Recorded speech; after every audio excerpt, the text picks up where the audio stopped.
Okay, ಅಂತೂ ಇಂತೂ climax ಹಂತಕ್ಕೆ ತಲುಪಿದೆ. ಏನು ಯಾವುದು? ಇಲ್ಲಿವರೆಗೂ ದಿನನಿತ್ಯ ಇದ್ರ ಬಗ್ಗೆ ಮಾತಾಡ್ತಾನೇ ಇದ್ದೀವಿ. ಅವರಿರ್ತಾರೆ, ಇವರಿರ್ತಾರೆ, ಅವ್ರ ಆಕಾಂಕ್ಷಿ, ಇವ್ರ ಆಕಾಂಕ್ಷಿ, ಆ ಕೋಟಾದ ಅಡಿಯಲ್ಲಿ, ಈ ಕೋಟಾದ ಅಡಿಯಲ್ಲಿ, ಆ ಸಮುದಾಯ, ಈ ಸಮುದಾಯ, ಆ ಜಾತಿ, ಈ ಜಾತಿ. ಕನ್ಫ್ಯೂಷನ್ ಆಯಿತಾ ಏನು ಅಂಥೇಳಿ?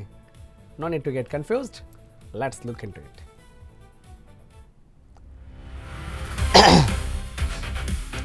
ಕ್ಲೈಮ್ಯಾಕ್ಸ್ ಹಂತಕ್ಕೆ ತಲುಪಿದ ಸಿಎಂ ಡಿಕೆ ಸಂಪುಟ.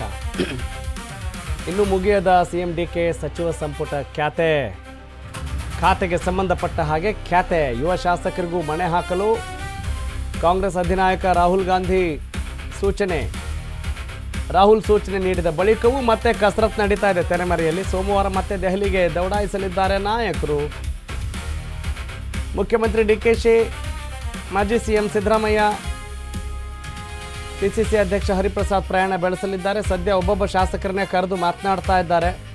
ಉಸ್ತುವಾರಿ ವಹಿಸಿರುವಂಥ ಸುರ್ಜೇವಾಲಾ ಆಕಾಂಕ್ಷಿ ಶಾಸಕರ ಜೊತೆ ಸುರ್ಜೇವಾಲಾ ಮಾತುಕತೆಯನ್ನು ನಡೆಸ್ತಾ ಇದ್ದಾರೆ. ದೆಹಲಿಯ ಕರ್ನಾಟಕ ಭವನದಲ್ಲಿರುವಂಥ ಬಹುತೇಕ ಶಾಸಕರ ಜೊತೆ ಮೀಟಿಂಗ್ ಜೋರಾಗಿ ನಡೀತಾ ಇದೆ. ಮುಂದಿನ ವಾರ ಬಹುತೇಕ ಸಂಪುಟ ವಿಸ್ತರಣೆ ಖಚಿತ ಅಂತ ಹೇಳಲಾಗ್ತಾ ಇದೆ.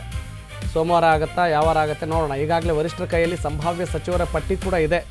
ಎಲ್ಲರೂ ಒಂದೊಂದು ಪಟ್ಟಿ ರೆಡಿ ಇಟ್ಕೊಂಡಿದ್ದಾರೆ. ಸಂಪುಟ ವಿಸ್ತರಣೆ ಸಮಸ್ಯೆ ಬಗೆಹರಿಯೋ ಸಾಧ್ಯತೆಗಳು ಸದ್ಯಕ್ಕೆ ಕಾಣ್ತಾ ಇದ್ದಾವೆ. ಅಂತೂ ಇಂತೂ ಮುಹೂರ್ತ ನಿಗದಿ ಆದಂಗೆ ಕಾಣ್ತಾ ಇದೆ. That is the big breaking news. That is the news. That is the matter.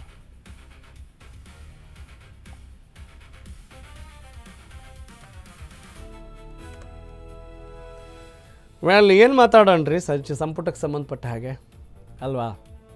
ನಮ್ಮ ಕ್ಯೂರಿಯಾಸಿಟಿ ಏನು, ನಮ್ಮ ನಿರೀಕ್ಷೆ ಏನು?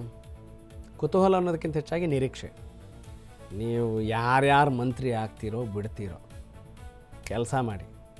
ನಿಮ್ಮ ಇಲಾಖೆಯಲ್ಲಿ ಎಲ್ಲ ಅಧಿಕಾರಿಗಳು ನೀಟಾಗಿ ಕೆಲಸ ಮಾಡ್ತಿದ್ದಾರಾ? ಜನಸಾಮಾನ್ಯರಿಗೆ ಅನುಕೂಲ ಆಗುವ ನಿಟ್ಟಿನಲ್ಲಿ ಕೆಲಸ ಆಗುತ್ತಾ? We are focusing on that matter. ಆದರೆ ಇದು ಮನೋರಂಜನೆ ಆಗ್ತಾ ಇದೆ ಅನ್ನೋದು ಬಹಳ ದುರ್ದೈವದ ಸಂಗತಿ. ಎಷ್ಟು ದಿವಸ ರೀ ಅಲ್ವಾ? ಪ್ರತಿ ಬಾರಿ ಹಿಂಗೆ ಆಗ್ತಾ ಇದೆ ಅಂತ ತಕ್ಷಣ ಈ ಬಾರಿನೂ ಆಗಬೇಕು ಅಂತ ರೂಲ್ಸ್ ಇದೆಯಾ? ನೋಡಿರ್ತೀರ ನೀವು. 1 ತಿಂಗಳ ಮೇಲೆ ಆಯಿತು, 40 ದಿವಸದ ಮೇಲೆ ಆಯ್ತು ಈಗ ಅಲ್ವಾ? ಮುಖ್ಯಮಂತ್ರಿ ಡಿ ಕೆ ಶಿವಕುಮಾರ್ ಪದಗ್ರಹಣ ಮಾಡಿ. ಯಾಕೆ ಕಂಪ್ಲೀಟಾಗಿ ಮಾಡಲಿಕ್ಕೆ ಸಾಧ್ಯ ಆಗ್ತಾಯಿಲ್ಲ? ನಿಮ್ಗೆ ಏನೇ ಬೇರೆ ರೀಸನ್ಸ್ ಇರ್ಬೋದು. ರಾಜಕಾರಣವೇ ಹೊರತು ಪ್ರಜಾಕಾರಣ ಏನು ಅಲ್ವಲ್ಲ. ಪ್ರಜೆಗಳಿಂದ ನಿಮಗೇನು ಸಮಸ್ಯೆ ಆಗ್ತಾ ಇಲ್ವಲ್ಲ, ನೀವು ಮಾಡ್ಕೊಳ್ತಾ ಇರೋದು. ಅಂದರೆ ನಿಮಗೆ ಅಭಿವೃದ್ಧಿ ಬಗ್ಗೆ ಎಷ್ಟು ಗಮನ ಇದೆ ಅನ್ನೋದನ್ನು ಜನ ನೋಡ್ತಾ ಇರ್ತಾರೆ, ಇವ್ಯಾಲ್ಯೂಯೇಟ್ ಮಾಡ್ತಾ ಇರ್ತಾರೆ. ಯಾವಾಗಲೂ ಸರ್ಕಾರ ಬಂದಾಗ ಹಿಂಗೆ ರೀ ಸಂಪುಟ ಅಂದರೆ ಅಷ್ಟು ಸುಲಭನಾ ಅಂತ ಅನ್ಬೋದು. ಅದು ನಮಗೇನು ಇದು ಸ್ವಾಮಿ ದಾಡಿ? ಅದು ನಮ್ಮ ಸಮಸ್ಯೆನಾ? ನೀವು ನೋಡ್ಕೊಳ್ಳಿ. ಒಟ್ಟಿನಲ್ಲಿ ಬೇಗ ಆಗಬೇಕು ಅಂತ ಒತ್ತಾಯ ಮಾಡೋ ಜವಾಬ್ದಾರಿ ನಮ್ಮದು. ಹಾಗಾಗಿ ಮಾಡ್ತೀವಿ. ನೀವು ಬರೀ ಖ್ಯಾತೆ ತೆಗಿತಾ ಕೂತ್ಕೊಂಡ್ರೆ ಏನು ಅನ್ನೋದು ಮತ್ತೊಂದು ಪ್ರಶ್ನೆ. ದೀಪಾ ಕುಕ್ಕುವಾಡ ನನ್ನ ಕಲೀಗ್, ನಮ್ಮ ಪೊಲಿಟಿಕಲ್ ಕರೆಸ್ಪಾಂಡೆಂಟ್, ಈ ಬಗ್ಗೆ ಮತ್ತಷ್ಟು ಅಪ್ಡೇಟ್ಸ್ ನೀಡ್ತಾರೆ. ದೀಪಾ, ಏನು ಸಮಾಚಾರ ಸಂಪುಟಕ್ಕೆ ಸಂಬಂಧಪಟ್ಟ ಹಾಗೆ? ಈ ಸಂಕಟ ನಿವಾರಣೆಗೆ ಮಾತ್ರ ಸಿಗ್ತಾ ಇಲ್ವಾ?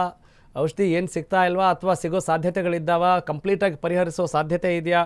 What is the latest information on this cabinet extension? Raghav Surya, ಇದೆಲ್ಲದಕ್ಕೂ ಔಷಧಿ ಮೋಸ್ಟ್ಲಿ ಮುಂದಿನ ವಾರ ಸಿಗಬಹುದು ಅನ್ನುವಂತಹ ನಿರೀಕ್ಷೆ ನಾವು ಇಟ್ಕೊಂಡಿದ್ದೇವೆ. ಜೋರಾಗಿ ಮಾತಾಡ್ಬೋದಾ ದೀಪಾ? Yes, louder please. ಔಷಧಿ ಎಸ್ ದೀಪಾ, ಗೋ ಹೆಡ್. ಅದರ ಮುಲಾಮು ಔಷಧಿ ಎರಡು ಮುಂದಿನ ವಾರ ಸಿಗಬಹುದು ಅನ್ನುವಂತಹ ನಿರೀಕ್ಷೆ ನಮಗೂ ಇದೆ. ಇವತ್ತು ಸಿದ್ದರಾಮಯ್ಯ ಅವರು ದೆಹಲಿಯಿಂದ ಹೊರಡುವಂತಹ ಸಂದರ್ಭದಲ್ಲಿ ಅಲ್ಲಿದ್ದವ್ರಿಗೆ ಯಾರಿಗೋ ಒಬ್ರಿಗೆ ಹೇಳಿದಂತಹ ಮಾತಿದು ಸೋಮವಾರ ವಾಪಸ್ಸು ಬರಬಹುದು ಅನ್ನುವಂತ ರೀತಿಯಲ್ಲಿ ಅವರು ಮಾತನಾಡಿ ಬಂದಿದ್ದಾರೆ.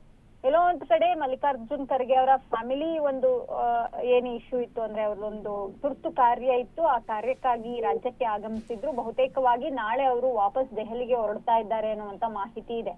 ಹಾಗಾಗಿ ಸೋಮವಾರ ಮತ್ತೆ ರಾಜ್ಯದ ನಾಯಕರುಗಳನ್ನ ಕರೆಸಿ ಒಂದು ಫೈನಲ್ ಡಿಸಿಷನ್ ಅನ್ನ ಮಾಡುವಂತಹ ಸಾಧ್ಯತೆಗಳು ಕೂಡ ಹೆಚ್ಚಾಗಿ ಇವೆ. ಯಾಕಂದ್ರೆ ನಿನ್ನೆ ರಾತ್ರಿಯೂ ಕೂಡ ಮಲ್ಲಿಕಾರ್ಜುನ್ ಖರ್ಗೆ ಅವರು ಬೆಂಗಳೂರಿಗೆ ವಾಪಸ್ ಆದಂತಹ ಬಳಿಕ 3-4 ಜನ ಅಂದ್ರೆ ಡಿ ಕೆ ಶಿವಕುಮಾರ್, ಸಿದ್ದರಾಮಯ್ಯ, ಸುರ್ಜೇವಾಲಾ ಮತ್ತೆ ವೇಣುಗೋಪಾಲ್ ಎಲ್ಲರೂ ಒಟ್ಟಿಗೆ ಕೂತು ಮತ್ತೊಂದು ಹಂತದ ಮಾತುಕತೆ ಮತ್ತೆ ಚರ್ಚೆಯನ್ನ ಮಾಡಿದ್ದಾರೆ ಅನ್ನುವಂತ ಮಾಹಿತಿ ಇದೆ. ಯಾಕಂದ್ರೆ ಪ್ರದೇಶವಾರು ಜಾತಿವಾರು ಲೆಕ್ಕಾಚಾರದಲ್ಲಿ ಯಾರಿಗೆ ಹೊಸಬರಿಗೆ ನಾವು ಸಚಿವ ಸ್ಥಾನವನ್ನ ಕೊಡಬಹುದು ಅನ್ನುವಂತ ನಿಟ್ಟಿನಲ್ಲಿ ಒಂದಿಷ್ಟು ಚರ್ಚೆಯನ್ನ ಮಾಡಿದ್ದಾರೆ. ಹೀಗಾಗಿ ಆ ಒಂದು ಆಧಾರದ ಮೇಲೆಯೇ ಆ ಪಟ್ಟಿಯೇ ಬಹುತೇಕವಾಗಿ ಅಂತಿಮವಾಗುವಂತಹ ಸಾಧ್ಯತೆಗಳಿದೆ. ರಾಹುಲ್ ಗಾಂಧಿ ಅವರು ಕೂಡ ಹೇಳಿದಂತೆ ಹೊಸ ಮುಖಗಳಿಗೆ ಅವಕಾಶವನ್ನ ಕೊಟ್ರೆ ಮುಂಬರುವಂತಹ ಚುನಾವಣೆಗಳಾಗಿರ್ಬೋದು ಅಥವಾ ಪಕ್ಷ ಸಂಘಟನೆಯ ವಿಚಾರವನ್ನ ಅಂದ್ರೆ ಬಲವರ್ಧನೆ ಮಾಡೋದಕ್ಕೆ ಏನೆಲ್ಲ ಕ್ರಮ ವಹಿಸಬಹುದು ಅದು ಆಗುತ್ತೆ ಅನ್ನುವಂತ ನಿಟ್ಟಿನಲ್ಲಿ ಒಂದಿಷ್ಟು ಸಲಹೆಗಳನ್ನ ಕೊಟ್ಟಿದ್ರು. ಆ ಸಲಹೆಯ ಆಧಾರದ ಮೇಲೆ ಹೊಸ ಮುಖಗಳಿಗೆ ಮಣೆ ಹಾಕೋದಿಕ್ಕೆ ಈಗ ರಾಜ್ಯ ನಾಯಕರು ಮುಂದಾಗಿರುವಂತದ್ದು. ಹೀಗಾಗಿ ಬಹುತೇಕ ಸೋಮವಾರ ದೆಹಲಿಗೆ ತೆರಳಿದ್ದೇ ಆಗಿದ್ದಲ್ಲಿ ಅದೇ ವಾರದಲ್ಲಿ ಅಂದ್ರೆ ಮುಂದಿನ ವಾರವೇ ಎಲ್ಲವೂ ಕೂಡ ಅಂತಿಮ ಘಟ್ಟಕ್ಕೆ ತಲುಪುತ್ತೆ. ಬಹುತೇಕವಾಗಿ ಬುಧವಾರ ಗುರುವಾರದ ಒಳಗಾಗಿ ಪಟ್ಟಿಯು ಕೂಡ ರಿಲೀಸ್ ಆಗುವಂತಹ ಸಾಧ್ಯತೆಗಳಿದೆ. Raghav Surya. Okay Deepa, I got it.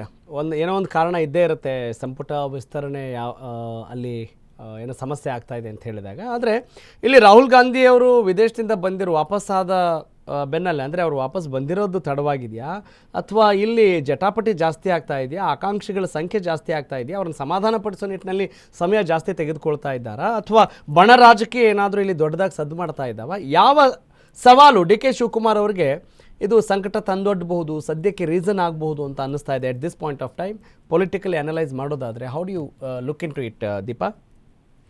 Raghav Surya, ಇಲ್ಲಿಯವರೆಗೂ ಅಂತಹ ತಲೆನೋವು ಇದ್ದೇ ಇತ್ತು. ಯಾಕಂದ್ರೆ ಅವರು ಸಿಎಂ ಆದಂತಹ ಯಾರನ್ನ ಸಂಪುಟಕ್ಕೆ ಸೇರ್ಸ್ಕೊಳ್ಬೇಕು ಅನ್ನುವಂತಹದ್ದು ಒಂದು ಕಡೆ ಇದೆ. ತಮ್ಮವರಿಗೆ ಹೆಚ್ಚಿನ ಸ್ಥಾನಮಾನ ಕೊಡ್ತಾರೆ ಅನ್ನುವಂತಹ ಆರೋಪವೂ ಕೂಡ ಅವ್ರ ಮೇಲಿತ್ತು.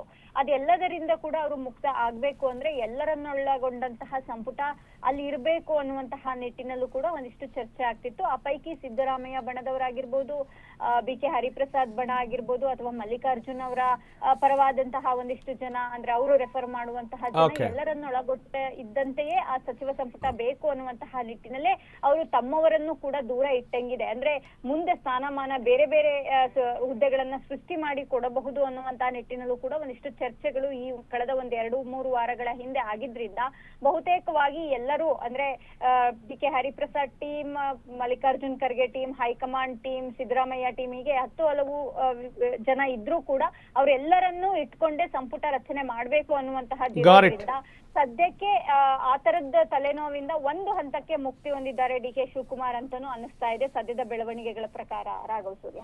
Got it. Thank you Deepa.